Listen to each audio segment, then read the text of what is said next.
बिहार विधानसभा चुनाव 2025 के नतीजे जो हैं वो सामने आ चुके हैं और इस बार एनडीए की प्रचंड जीत जो है वो बिहार में हुई है। आपको बता दें कि 202 का आंकड़ा जो है वो एनडीए ने पार किया है। वहीं महागठबंधन जो है वो 50 का आंकड़ा भी नहीं छू पाया है। ऐसे में कई सारे मुद्दे हैं जिन पर बात करना बेहद जरूरी है कि आखिरकार महागठबंधन 35 पे कैसे सिमट गया।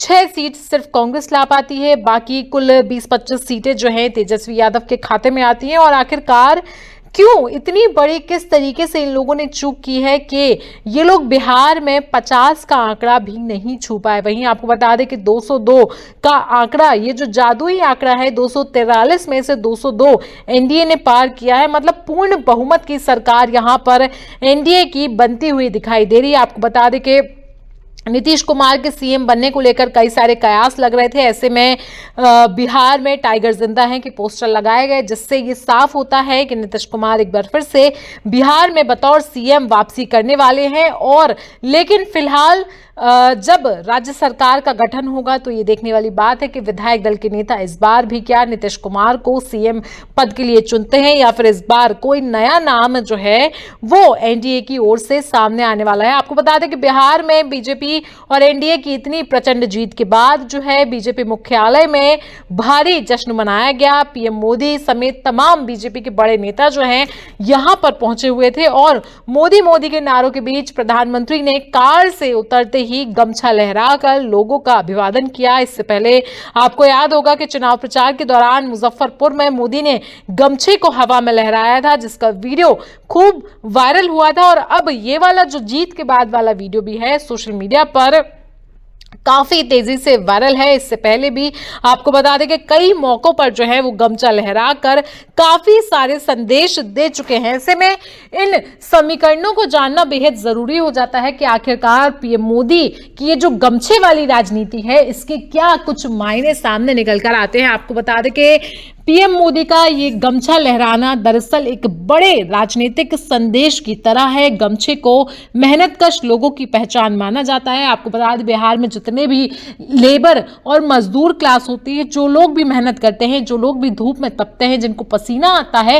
वो इस गमछे को डालते हैं और इस गमछे से ही अपनी सुरक्षा करते हैं, अपने हाथ पांव पोंछते हैं, अपना पसीना पोंछते हैं। और इसी गमछे को लहराकर जो है पीएम मोदी एक बड़ा राजनीतिक संदेश देना चाहते हैं। बिहार में किसान मजदूर वर्ग का ये जो गमछा है वो प्रतीक माना जाता है। खेतों में काम करने वाले, तपती धूप में रोजगार की तलाश में निकलने वालों की पहचान इस गमछे से ही जुड़ी होती है, जिसे लहराकर जो है पीएम मोदी सीधे सीधे उनसे कनेक्ट बनाने की कोशिश में लगे हुए हैं। आपको बता दें कि पीएम मोदी ने गमछा लहराकर ना सिर्फ भीड़ का अभिवादन किया बल्कि ये संदेश भी दिया है कि वो जमीन से जुड़े नेता हैं और तो और किसानों और मजदूरों के साथ कंधे से कंधा मिलाकर हमेशा हर परेशानी में उनके साथ खड़े हैं।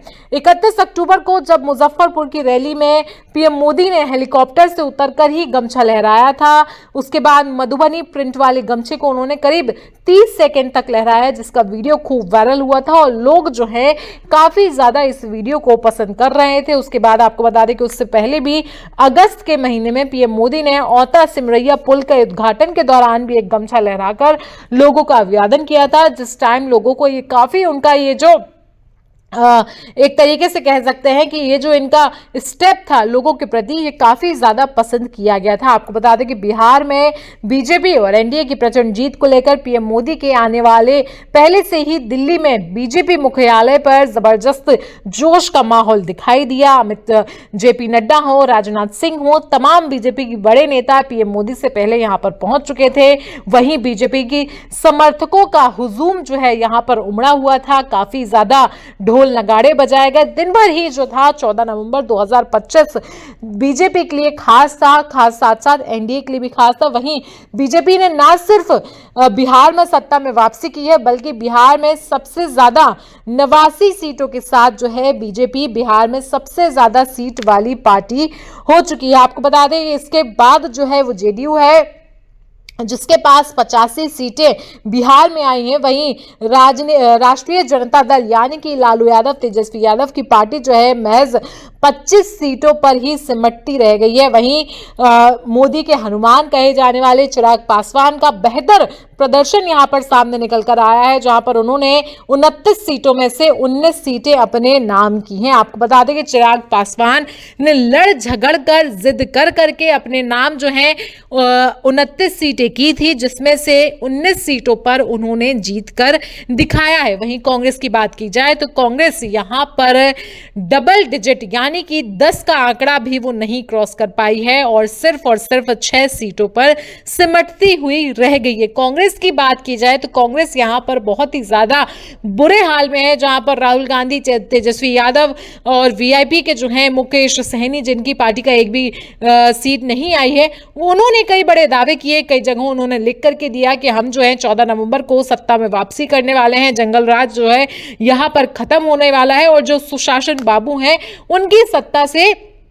उनको सत्ता से बेदखल करने वाले हैं। लेकिन बिहार ने इस बार फिर से करके दिखाया है कि बिहार की जनता सिर्फ और सिर्फ नीतीश कुमार और पीएम मोदी को ही चाहती है। और पीएम मोदी जिस तरीके से यहां पर गमछा लहरा रहे हैं, मधुबनी प्रिंट वाला, यहां पर उन्होंने एक और स्टॉल जो अपने कंधे पर डाला हुआ है, वो साफ साफ यहां पर काफी सारे सियासी संदेश देता है कि और तो और वो सीधे सीधे बताते हैं कि हम जो है बिहार की जनता से, बिहार के लोगों से, बिहार के मजदूर और किसानों से सीधे तौर पर जुड़े हुए हैं।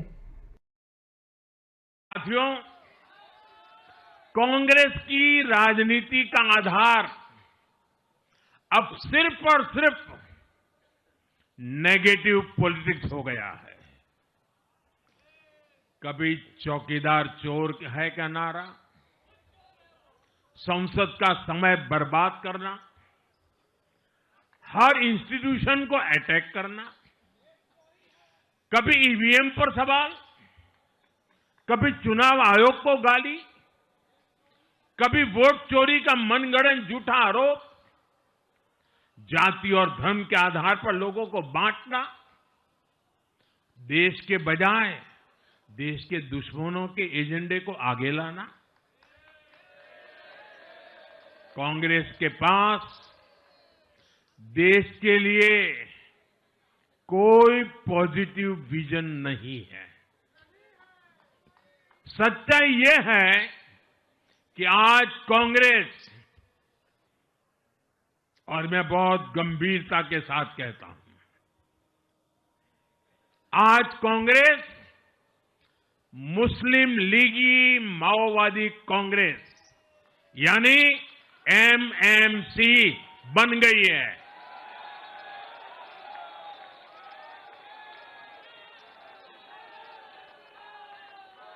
ये कांग्रेस मुस्लिम लीगी माओवादी कांग्रेस है, ये एमएमसी है।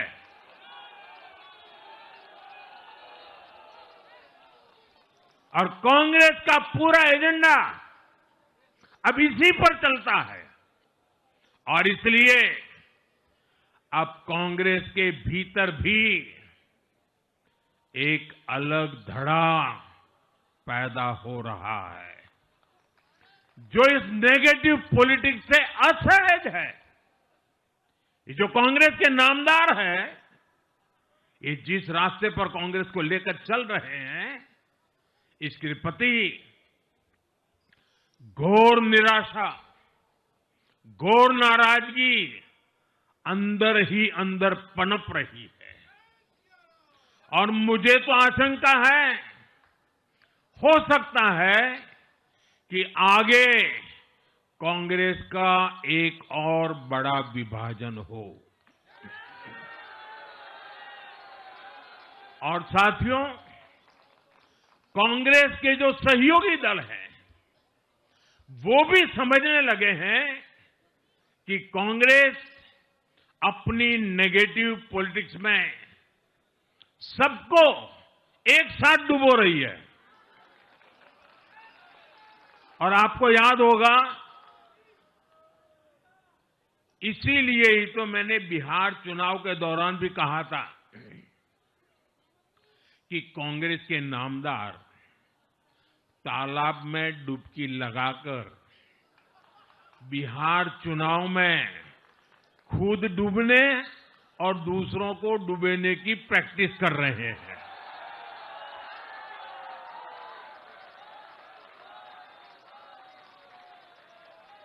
साथियों, मैंने पहले भी इसी मंच से कांग्रेस के सहयोगियों को चेताया था।